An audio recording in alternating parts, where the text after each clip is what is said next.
ஒரு தலைவராக இருக்கக்கூடிய திருமா அவர்கள் கிட்ட சாதாரணமாக அப்படியே போகிற போக்கில் கடைசியாக இந்த மாதிரி கேள்வியெல்லாம் கேட்கும்போது அது அவரை மட்டும் இல்லாமல் ஒரு கஷ்டமான ஒரு விஷயம் தானே. உங்களுக்கு இந்த கேள்வி என்கிட்ட கேட்டாங்க. மீனாவுக்கு அவங்க தொடர்பு இல்லாமல் நல்லது தானே. திருமாவனுடைய ஆண்மைக்கு அது ஒரு அடையாளம். ஒரு நடிகையை பார்த்து மயங்கிற அளவுக்கு அவர் நல்லா இருக்காருன்னு அவருக்கு அது கௌரவம் தான். சார் ஏதோ மாட்டி விட பார்ப்பாரு. பட் இதில் இந்த நிகழ்ச்சியில் வந்து எம்ஜிஆர் நாங்கள் ரொம்ப ஆச்சு ஆதாரபூர்வமாக காட்டணும். அந்த சீன் அப்படியே காட்டி இதுக்கு பதில் சொல்லுங்க, அவ்வளோதான் நாங்கள் கேட்டோம். இதுக்கப்புறம் தான் எங்களுக்கு பிரச்சனையே வந்தது. எம்ஜிஆருமா என்ன அடி எம்ஜிஆருமாவா? எம்ஜிஆர் படத்தில் தான் பச்சை ஆபாசமான ஒரு பாட்டு சீன் ஒன்று உண்டுன்னாக்கா, எம்ஜிஆர் எடுத்த எடுப்பில் வந்து ஒரு கதாநாயகி கிட்ட வந்து ரகலை பண்ணுற மாதிரி எண்ணமா ராணி கேளடி தோழி இஷ்டத்துக்கு வந்து கோடீஸ்வரியை வந்து மிரட்டுற மாதிரி சீன் எடுப்பார். உடனே அவளுக்கு வந்து லவ் உண்டாயிடும். எம்ஜிஆர் படம் பார்த்தீங்கன்னா காதலில் ஆரம்பித்து கல்யாணத்தில் படம் முடிஞ்சிடும். சிவாஜி படம் ஆரம்பிக்கும் போதே கல்யாணம் ஆகி 3 குழந்தைகளோட வந்துருப்பார். எவன் பார்ப்பான்? இந்த இளவெல்லாம் மறக்கிறதுக்கு தான் சினிமாவுக்கு வர்றேன். இங்கேயும் வந்து மொதல் சீன்ல இதை ஆரம்பித்த எவன் பார்ப்பான்? அந்த தொழிலே அந்த மாதிரி தொழில் மாதிரி கவர்ச்சிக்கு இடம் கொடுக்குற இடம். உல்லாசமாகவும் பொழுதுபோக்காகவும் மனசுக்கு ரம்யமாகவும் இருக்கிறதுக்கு தான் சினிமாவுக்கு.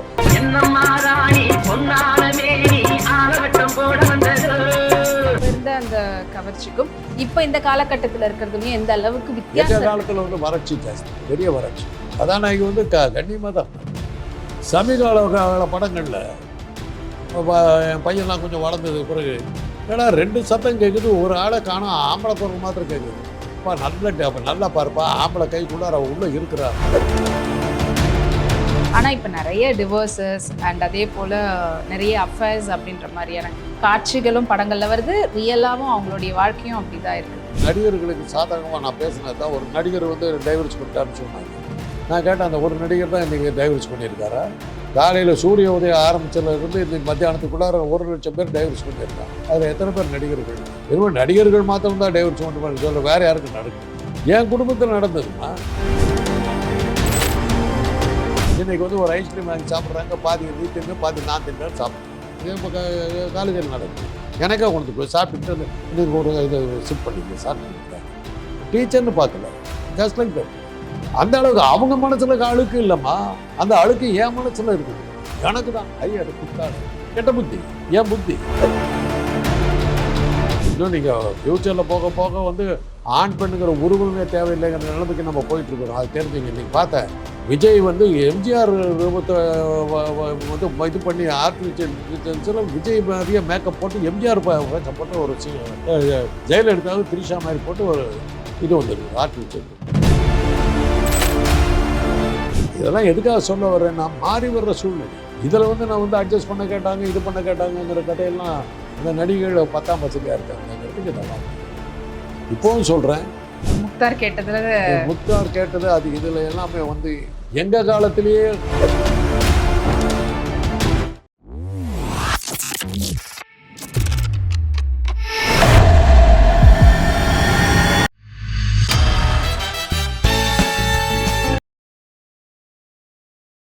பல பேரால் வந்து ரொம்பவே ஒடுக்கப்பட்டு அண்ட் ஒடுக்கப்பட்ட ஜனங்களுக்காகவே இப்போ முன்னேறி அடுத்த கட்டத்துக்கு போயிட்டு இருக்கக்கூடிய ஒரு தலைவராக இருக்கக்கூடிய திருமா அவர்கள் கிட்ட சாதாரணமாக அப்படியே போகிற போக்கில் கடைசியாக இந்த மாதிரி கேள்வியெல்லாம் கேட்கும்போது அது அவரை மட்டும் இல்லாமல் அவரை வந்து ஒரு எழுச்சி தலைவராக பார்க்கக்கூடிய பல பேருக்கும் அது வந்து ஒரு கஷ்டமான ஒரு விஷயம் தானே. அது மட்டும் இல்லாமல் அந்த நடிகையும் கொஞ்சம் அந்த நேரத்தில் கொஞ்சம் இதுவான நேரத்தில் இருக்கிறாங்க. அது அவங்களுக்கும். இந்த கேள்வி என்கிட்ட கேட்டாங்க. மீனாவுக்கு அவருக்கு தொடர்பு இருக்குது. நல்லது தானே. திருமாவனுடைய ஆண்மைக்கு அது ஒரு அடையாளம். ஒரு நடிகையை பார்த்து மயங்கிற அளவுக்கு அவர் நல்லா இருக்காருன்னு அர்த்தம். அவருக்கு அது கௌரவம் தான். வேற என்ன சொல்கிறது? மீனா உடனே பதில் சொன்னாங்க. பொய்யர்கள் கிளப்பி விடுகிறார்கள், மடையர்கள் நம்புகிறார்கள் தான். அதையே தான் சொன்னாங்க. நீங்கள் பொய்யர் ஒரு கதையை கிளப்பி விட்டீங்க, நான் மடையன் நம்பிட்டேன் அப்படின்னு. அவ்வளோதான் அது பதில். மீனாவனுடைய பதில் அழகாக இருந்தது. பொய்யர்கள் கிளப்பி விடுகிறார்கள், மடையர்கள் நம்புகிறார்கள். நீ பொய் பேசுகிறவன், நீ கிளப்பி விட்ட, நான் மடையங்கிறது ப்ரூவ் ஆகி போச்சு, நான் நம்பிட்டேன் அப்படின்னு. அவ்வளோதான், மேட்ரு போவார்.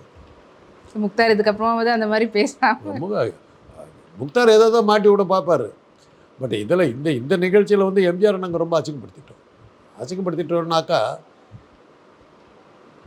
ஆதாரபூர்வமாக காட்டிட்டோம். அந்த சீன் அப்படியே காட்டிட்டோம், படத்தை படத்தினுடைய காட்டிட்டோம். காட்சி. இதுக்கு பதில் சொல்லுங்கட்டோம். அவ்வளோதான் நாங்கள் கேட்டது. இதுக்கப்புறம் தான் எங்களுக்கு பிரச்சனையே வந்தது. ஏன்னா ஏன்னா சிவாஜி படங்கள் வந்து ஆதாரபூர்வமாக இவன் காட்டிவிட்டானே, என்னடா பண்ணுறதுங்கிறது. அது வரையிலும் வெர்பலாக பேசிக்கிட்டு இருந்தோம். இந்த சீனுக்கு என்ன பதில் சொல்கிறேன்னு கேட்டோம். அதுக்கப்புறம் தான் அது சொல்லும்போது வேற எம்ஜிஆர் படங்கள் அளவுக்கு சிவாஜி படம் ஓடாது. ஏன்னா அதுல இருக்க அளவுக்கு இதுல காட்சிகள் இருக்காதுன்னு வேற நீங்க உண்மையும் அதுதான்மா. எம்ஜிஆர் எடுத்த எடுப்பில் வந்து ஒரு கதாநாயகி கிட்ட வந்து ரகலை பண்ணுற மாதிரி என்னம்மா ராணி கேளடி தோழி இஷ்டத்துக்கு வந்து கோடீஸ்வரியை வந்து மிரட்டுற மாதிரி சீன் எடுப்பார். உடனே அவளுக்கு வந்து லவ் உண்டாயிடும். மாணிக்க தேர் கொண்டு தேரில் வந்தான் போனான் அப்படின்னு சொல்லிட்டு அக்கனை வச்சுட்டு வந்துடும்.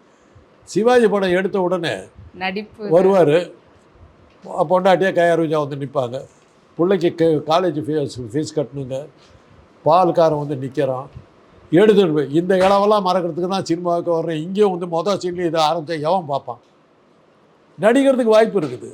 இதை மறக்கிறதுக்கு தான் நான் சினிமாவுக்கே வந்தேன், சினிமா பார்க்குறதுக்கு வந்தேன். அங்கேயும் இதையே கேட்டால் எவன் பார்ப்பான்? அதனால தான் அவர் படத்துக்கு வசூல் கிடையாது.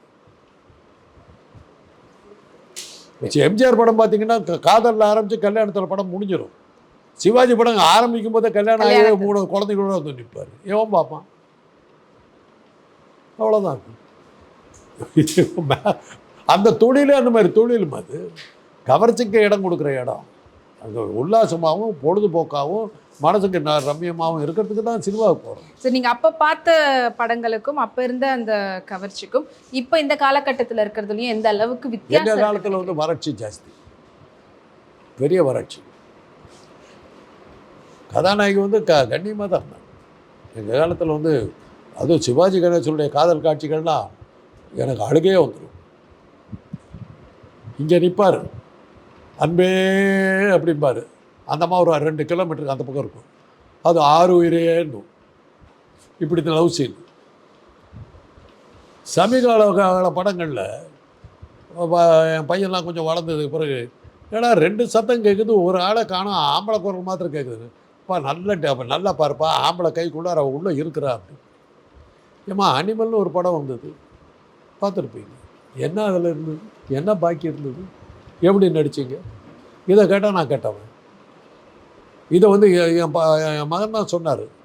என்னென்னவோ பேசுகிறியாப்பா, அனிமல்னு ஒரு படம் வந்து ஓடிடியில் போட்டு பாருன்னு சொல்லிட்டு அவரே அமிச்சார். இங்கிலீஷ் படமெல்லாம் பிச்சை வாங்கணும். பிரபல நடிகை ராஷ்மிகா மந்தனா தான் நடிச்சிருக்காங்க. அதில் என்ன பாக்கி இருந்ததுல? அதில் டயலாக்ஸ் என்ன? அப்போ காட்சியாவது பரவாயில்ல, டயலாக் கொடுமை.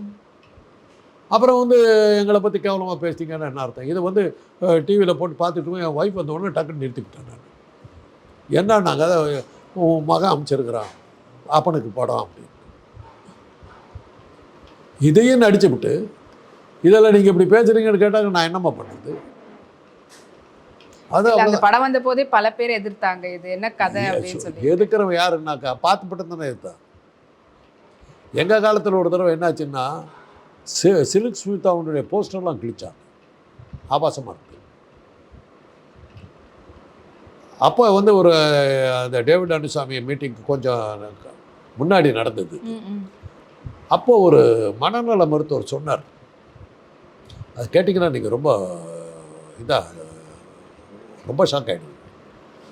குடும்ப பெண்ணை விட விலை மாதராக இருக்கிற பெண்கள் கற்பில் சிறந்தவர்கள்னார். என்ன அதுக்கு என்ன இதுன்னு கேட்டாங்க. விலை மாதராக இருக்கிற ஒரு பெண் ஒரு ஆணோட உடலுறவு வச்சுக்கிற நேரத்தில் இவன் கொடுக்குற காசில் உடம்பு சரியில்லாமல் படுத்திருக்கிற என்னுடைய மாமனாருக்கு வைத்திய செலவு பார்த்துருவேன், ஃபீஸ் கட்ட முடியாத என் பொண்ணுக்கு காலேஜ் ஃபீஸ் கட்டிடுவேன், பால்கார கடனை கட்டிடுவேன், இப்படி போயிட்டுருவா, குடும்பத்தை நினச்சிக்கிட்டு இருப்பா, செக்ஸை நடந்துக்கிட்டு இருக்கும்.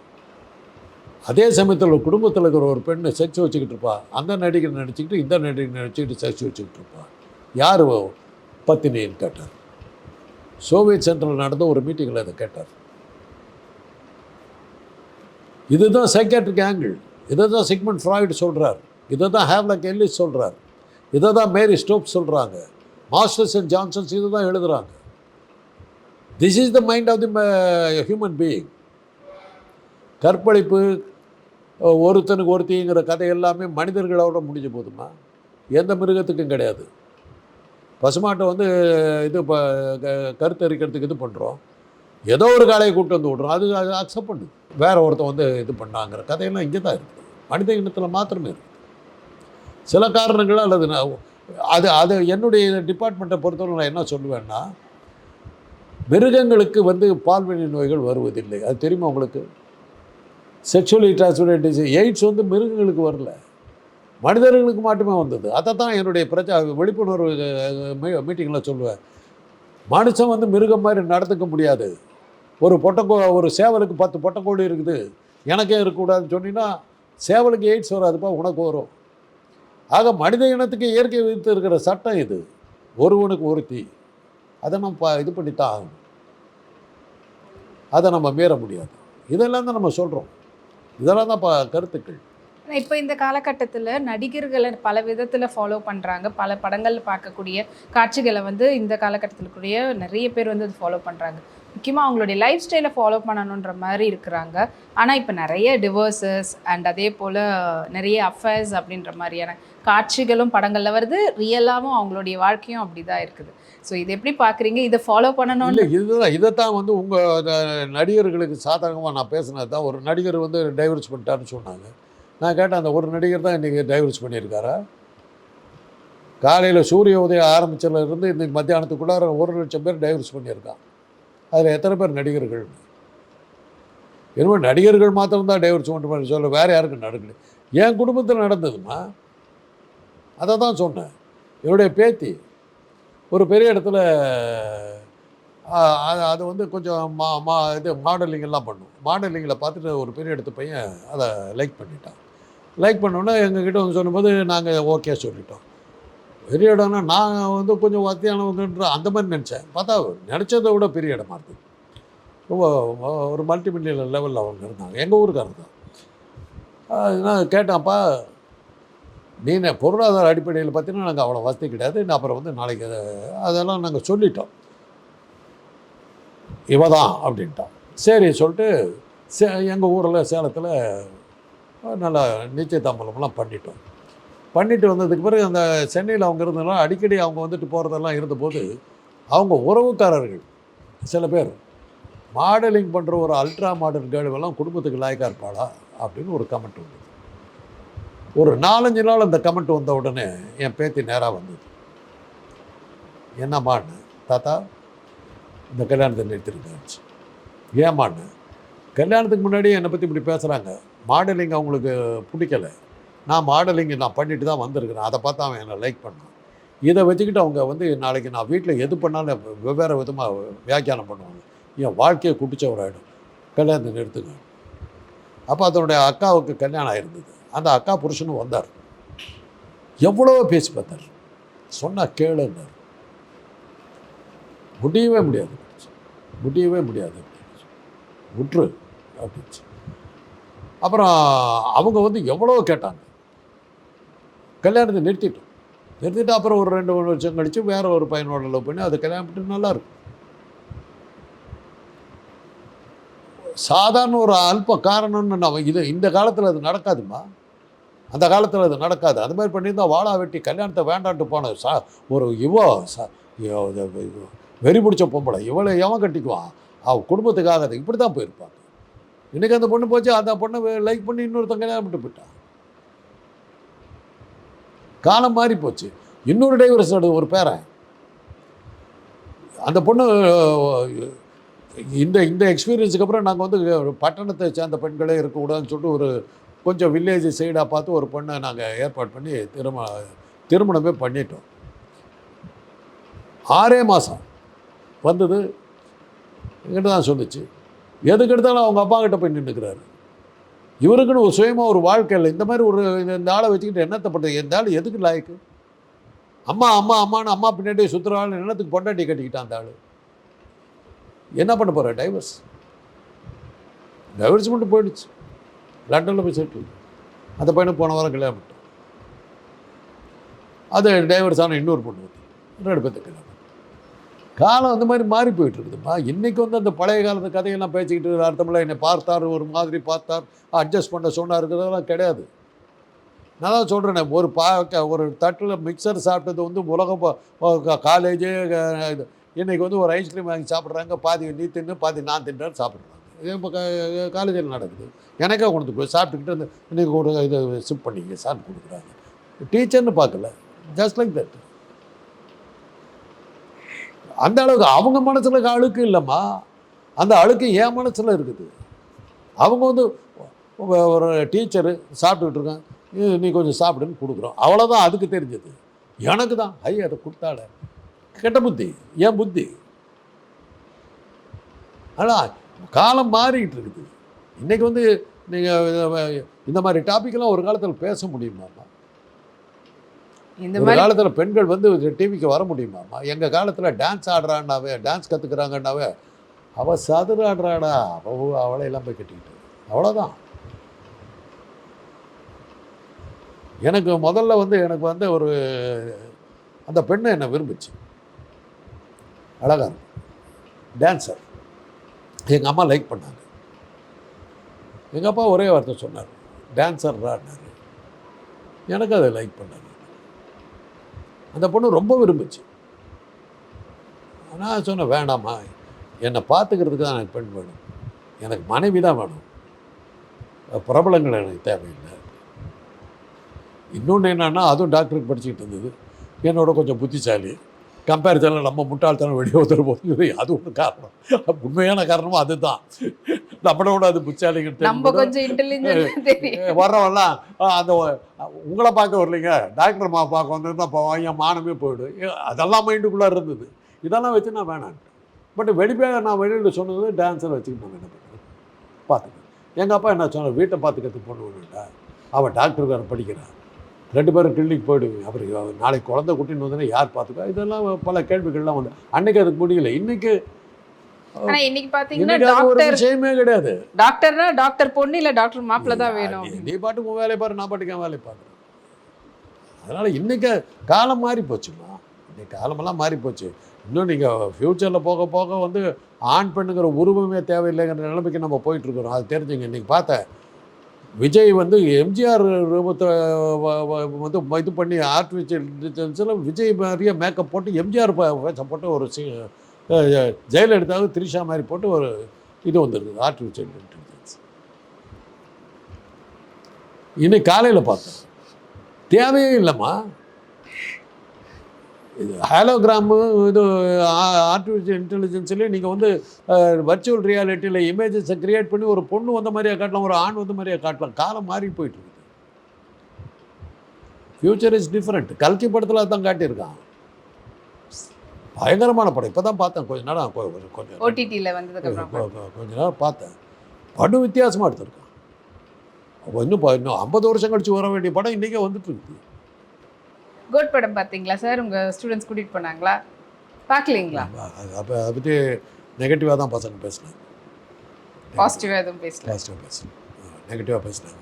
எல்லா தமிழ்நாட்டில் இருக்கிற எல்லா ஸ்டாருக்கும் ஆளுக்கு 5-5 நிமிஷம் காட்டி எடுத்துக்கிட்டாரு அப்படின்னா, என்ன சொல்ல வர்றாருன்னு தெரியல, புரியவும் இல்லை அப்படின்னா. இந்த படம் நான் எதிர்பார்க்கவே இல்லை. கல்கி மகாபாரதத்தில் கொண்டு இங்கே கொண்டு சேர்த்து பயங்கரமாக இருந்தது. ஃப்யூச்சரில் என்ன கொஞ்சம் வெஸ்ட் வேர்ல்டுங்கிற படம், லோகான் சன்னன்ங்கிற படம், அதை கொஞ்சம் சேர்த்திருக்காங்க.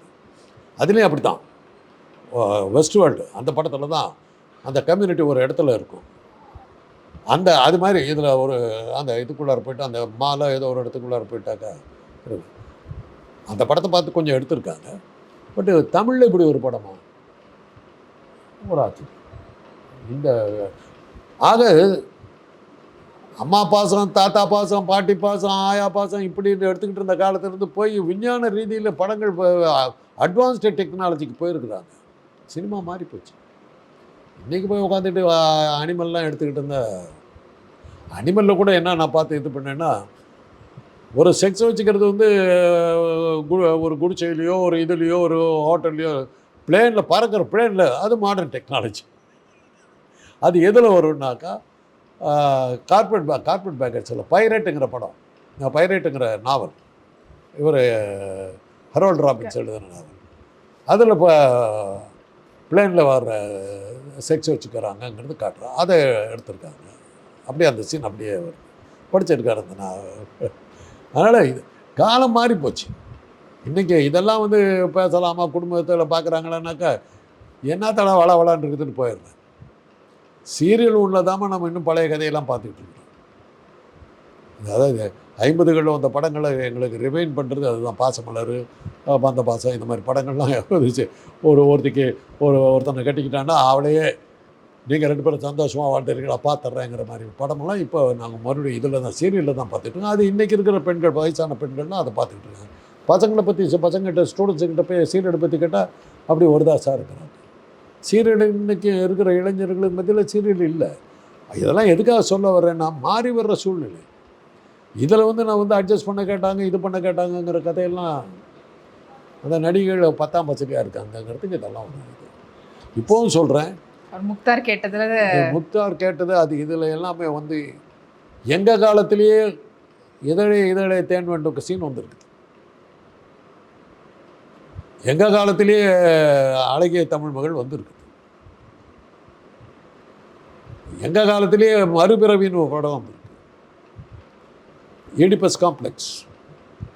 தன்னுடைய மனைவி அம்மா மாதிரி இருக்கிற அவனுக்கு செக்ஸ் வச்சுக்கவே முடியல. மனைவி செக்ஸ் வச்சுக்கிறதுக்கு எவ்வளோ ட்ரை பண்ணுறா. அங்கே செக்ஸ் வந்து பார்ட் ஆஃப் த ஸ்டோரி. அவனை எவ்வளோ அட்ராக்ட் பண்ணாலும் கிட்ட நெருங்கும் போது அவங்க அம்மா ஞாபகம் வந்துடுது, எழுந்திரிச்சு போயிடுறான். படமே செக்ஸு தான். அதில் வந்து இப்படி எடுத்துட்டாங்களேன்னு சொன்ன அர்த்தம் அந்த கதையை எடுக்கக்கூடாது. அப்போ அந்த மாதிரி அந்த படங்கள்லாம் வந்தது. அது தமிழ் வந்து மறுபிறவின்னு எடுத்தாங்க. மலையாளத்தில் ரொம்ப சூப்பர் ஹிட்டாக ஓடிச்சு. புனர்ஜென்மங்கிற பேரில் ஓடிச்சு. தமிழ் வந்து முத்துராமனும் மஞ்சுளாவும் நடித்தாங்க. அந்த காலத்தில் அந்த படங்கள்லாம் வந்தது. நன்றி சார், உங்களுடைய கருத்துக்களை பகிர்ந்து.